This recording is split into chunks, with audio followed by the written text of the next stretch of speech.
Hello दोस्तों, नमस्कार। आप सभी का हमारी हिंदी क्लासेस में स्वागत है। तो चलिए हम लोग देखेंगे आज फिर से अपने हिंदी गद्य खंड के पार्ट 10 को। कल दोस्तों हमने इस पार्ट के 2 क्वेश्चन हल किए थे, 2 क्वेश्चन के आंसर लिखे थे। तो आज उसके आगे अपने तीसरे क्वेश्चन का आंसर हम लोग देखेंगे। तो दोस्तों हमने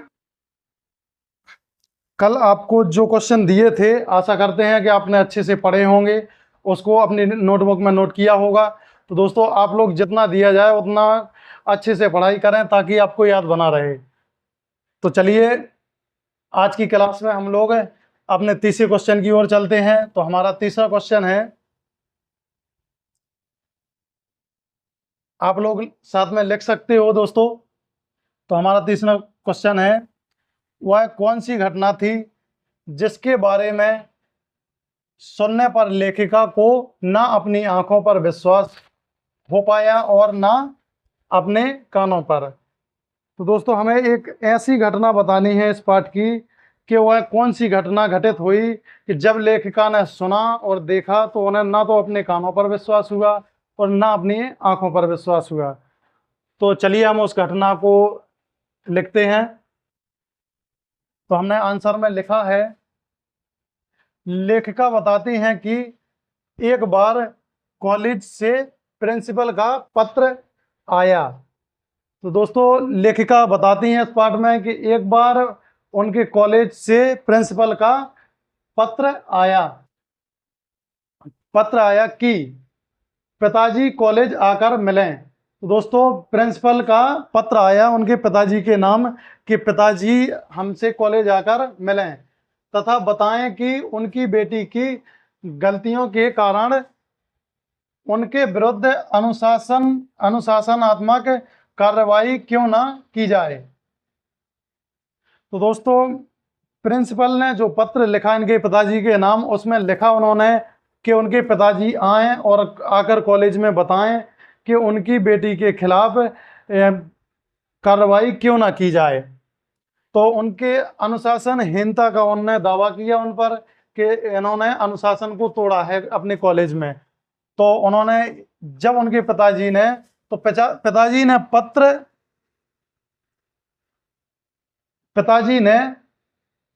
पत्र पढ़ा। तो दोस्तों ऐसा पत्र जब उनके पिताजी को मिला तो उन्होंने पत्र को पढ़ा तो वे क्रोधित हो गए। जब उन्होंने प्रिंसिपल द्वारा लिखी हुई बात को, पत्र द्वारा जो भेजा गया था उनके पिताजी को प्रिंसिपल द्वारा लिखकर, तो उन्होंने जब उस बात को पढ़ा कि आपकी बेटी ने अनुशासनात्मक कार्यवाही, मतलब उनके खिलाफ अनुशासनात्मक कार्यवाही क्यों ना करी जाए, तो आप इनकी सफाई दें आकर। तो उन्होंने जब देखा तो वे बड़े क्रोधित हुए और भन्नाते हुए कॉलेज गए। तो दोस्तों वे बड़े क्रोधित होकर और भन्नाते हुए बड़े गुस्सा में, बहुत ही आग बबूला होकर वे कॉलेज के लिए चले गए। तो जब वे कॉलेज पहुंचे तो लेखिका बहुत डरी हुई थी। तो जब दोस्तों उनके पिताजी बहुत ही गुस्सा में कॉलेज के लिए गए तो जब लेखिका ने देखा तो वो बहुत डर गई थी कि अब ना जाने भगवान की क्या होना है। तो दोस्तों आगे लिखते हैं, प्रिंसिपल ने उन्हें बताया कि आपकी बेटी के इशारे पर, दोस्तों इनकी बेटी के इशारे पर, मतलब इनके कहने पर लड़कियां कक्षा छोड़कर बाहर आ जाती हैं। दोस्तों जब इनके पिताजी, लेखिका के पिताजी जब कॉलेज में प्रिंसिपल के पास पहुंचे तब प्रिंसिपल ने इन्हें बताया कि आपकी बेटी के, यानी कि लेखिका के एक इशारे पर सभी लड़कियां कॉलेज के बाहर आ जाती हैं और नारे लगाने लगती हैं। तो सभी लड़कियां बाहर आकर नारे लगाने लगती हैं। यह सुनकर पिताजी ने उनसे कह दिया, यह देश की मांग है। तो जब उन्होंने सुना प्रिंसिपल द्वारा बातों को तो उनके पिताजी ने उनसे सुनकर कह दिया कि यह तो देश की मांग है, कैसे रोका जा सकता है। जब यह देश की मांग है तो इन्हें कैसे रोका जा सकता है। वे यह कहते हुए गर्व का अनुभव कर रहे थे। तो दोस्तों जब उन्होंने प्रिंसिपल को जवाब में यह बात कही कि यह तो देश की मांग है, उन्हें कैसे रोका जाए, तो वे अपने आप में एक गर्व महसूस कर रहे थे कि हमारी बेटी कितना अच्छा कार्य कर रही है अपने देश के प्रति, तो गर्व का अनुभव कर रहे थे। तो पिता का यह रूप देखकर लेखिका को ना अपनी आंखों पर विश्वास हुआ और ना अपने कानों पर। तो दोस्तों, जब उन्होंने पिताजी से, प्रिंसिपल ने उनके पिताजी से यह बात कही कि आइए और आपकी अपनी बेटी की सफाई दें कि इनके खिलाफ अनुशासनहीनता का दावा क्यों ना किया जाए। तो दोस्तों, जब उन्होंने यह सुना तो बड़े क्रोधित होकर वो कॉलेज गए, और जब कॉलेज में टीचर ने उनसे कहा, प्रिंसिपल ने कहा कि आपकी बेटी के एक इशारे पर सभी लड़कियां कक्षा छोड़कर बाहर आ जाती हैं और नारेबाजी करने लगती हैं, तब उनके पिताजी ने उन्हें जवाब दिया कि यह तो देश की मांग है, उन्हें कैसे रोका जा सकता है। और यह कहते हुए वे अपने आप को गर्व महसूस कर रहे थे। तो बड़े गर्व के साथ उन्होंने अपनी बेटी के बारे में यह जवाब दिया, उनसे कहा। तब यह रूप उन लेखिका ने अपने पिताजी का देखा जब, तो उनकी आंखें फटी की फटी रह गईं, और उन्होंने जो सुना उन्हें ना तो अपने कानों पर विश्वास हुआ और ना अपनी आंखों पर। तो दोस्तों, यह हमारा तीसरे प्रश्न का आंसर था जो हमने लिखा है और आपको समझाया। तो दोस्तों, आप लोग इसको नोट कर लें और अच्छे से एक बार फिर से पढ़ लें या फिर इस वीडियो को दोबारा देख लें, ताकि आपको क्लास में ही याद हो जाए। तो चलिए दोस्तों, हम लोग इसके आगे का अपना चौथा क्वेश्चन लिखेंगे और उसका आंसर भी लिखेंगे। तो चलिए आप लोग नोट कर लीजिएगा। अपने चौथे क्वेश्चन को लिख लिया है, तो चलिए इसको देखते हैं। हमारा चौथा प्रश्न है,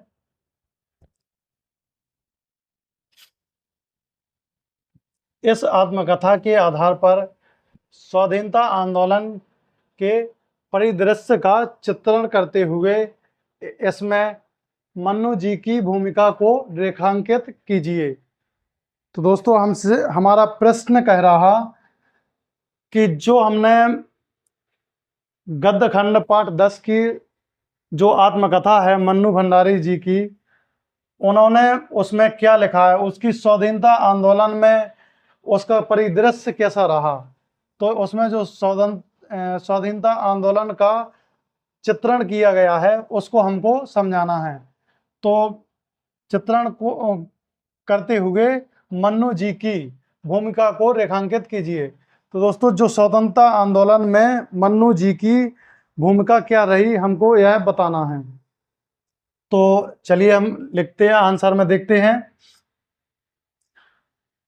तो हमारा आंसर है, भारत छोड़ो आंदोलन के बाद देश के कोने कोने में स्वाधीनता प्राप्त करने का भाव व्याप्त हो गया था।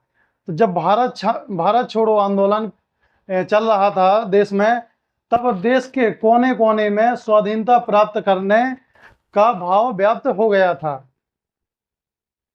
सन 1946-47 के आते आते यह भाव और तीव्र हो गया था।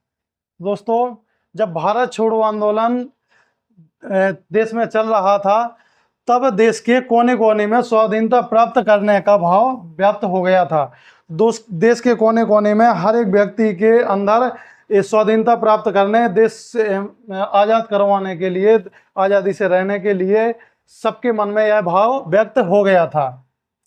तो सन 1946-47 के आते आते, दोस्तों सन 1946-47 के आते आते यह भाव और तीव्र हो गया। भारत छोड़ो आंदोलन के समय ही सभी लोगों के मन में देश को स्वाधीनता प्राप्त कराने का भाव आ गया था, और जब 1946-47 के आते आते यह भाव और ज़्यादा तीव्र हो गया और ज़्यादा इच्छा होने लगी लोगों की कि देश को आज़ाद कराया जाए था। तो आगे देखेंगे, तो प्रभात फेरियों, जुलूसों, हड़तालों और भाषणों आदि के द्वारा जन जागरण, राष्ट्रीयता तथा स्वतंत्रता को नाम भावना बनाया जा रहा था। तो दोस्तों, जब स्वतंत्रता आंदोलन चल रहा था तो इसमें प्रभात फेरियां और जुलूस, जगह जगह जुलूस निकाले जाते थे, हड़तालें की जाती थी। कई जगह जो नेता हैं, जैसे कि अपने मन्नू भंडारी हैं, तो इन जैसे जो व्यक्ति थे, जो प्रसिद्ध व्यक्ति थे, जिनकी बात लोग मानते थे, तो वो लोग बड़े प्रभावी भाषण देते थे। तो भाषणों आदि के द्वारा जन जागरण, यानी कि जनता को जागरूक किया जाता था, उन्हें अपनी स्वतंत्रता के बारे में और अपने अधिकारों के बारे में समझाया जाता था। तो राष्ट्रीयता तथा स्वतंत्रता को ना भावना बनाया जा रहा था। देश का हर युवा सक्रिय भागीदारी करके देश को गुलामी के बंधन से मुक्त कराने में लगा था। तो दोस्तों, इस समय 1946-47 आते आते सबके मन में एक स्वतंत्रता आंदोलन में भाग लेने का एक जुनून सा हो गया, और सबके मन में एक तीव्र इच्छा हो गई कि हमको देश को आज़ाद कराना है और स्वाधीनता प्राप्त करनी है। तो देश का हर एक युवा सक्रिय हो गया। तो दोस्तों, लेखिका भी युवा थी, उनमें शीला अग्रवाल ने जोश का संचार कर दिया था। तो उस समय शीला अग्रवाल जो लेखिका है हमारे पाठ की, वह भी एक युवा ही थी। तो उनके मन में उनकी जो शिक्षिका थी शीला अग्रवाल, उन्होंने जोश का संचार पैदा कर दिया, उन्हें एक जोशीला व्यक्ति बना दिया और उन्हें भाषण देने के लिए प्रोत्साहन दिया और उन्हें एक मजबूत व्यक्ति बनाया। तो दोस्तों, तो लेखिका शीला अग्रवाल ने जोश का संचार कर दिया था। उनकी नसों में रक्त के स्थान पर लावा प्रवाहित हो रहा था। तो जब वो कहीं पर भी भाषण देती, इन आंदोलनों में भाग लेती, तो एक प्रकार से कहा जा सकता है कि उनकी नसों में, उनके शरीर में एक खून की जगह एक लावा खोलने लगता था, लावा प्रवाहित होता था। तो प्रवाहित फेरियों, हड़तालों, नारों, जुलूसों में सक्रिय भाग ले रही थी। तो वे सभी जगह हड़तालों में, नारों में और जुलूसों में भाग ले रही थी और रही थी। यद्यपि उनके पिताजी को यह पसंद ना था। उनके पिताजी को इनका इस तरह बाहर जाना, भाषण देना या फिर जुलूस हड़तालों में भाग लेना, तो यह सब पसंद नहीं था। फिर भी लेखिका के मन में आज़ादी का जुनून था। उनके पिताजी को तो यह पसंद नहीं था, लेकिन लेखिका के मन में एक आज़ादी का जुनून था। तो वे जोशीले भाषण दे रही थी, तो उन्हें एक आज़ादी का जुनून छाया था। इसलिए वो जब भी जगह जगह जाती और भाषण देती, तो उन्होंने एक जोशीले अंदाज में अपना भाषण दे रही थी, जिनका जनता पर गहरा प्रभाव पड़ रहा था। जब वो जहाँ पर भी लेखिका भाषण देती एक जोशीले अंदाज में, तो पूरी जनता पर उनका एक बड़ा ही गहरा असर पड़ रहा था। तो यह उनका बड़ा ही योगदान रहा है स्वाधीनता आंदोलन में। तो दोस्तों, इस प्रकार से हमने इस आंसर को लिखा है। आप लोग इसको दोबारा पढ़ लें, अच्छे से समझ लें और इसको अपनी कॉपी में लिख लें। तो दोस्तों, इस प्रकार से हमने इस पाठ के 4 क्वेश्चन हल किए हैं। हम लोग अपनी क्लास को यहीं पर समाप्त करते हैं। आप लोग चैनल को सब्सक्राइब करें, इस वीडियो को लाइक करें और अपने दोस्तों में शेयर जरूर करें। तो दोस्तों, आज के लिए इतना ही रहने देते हैं। जय हिंद।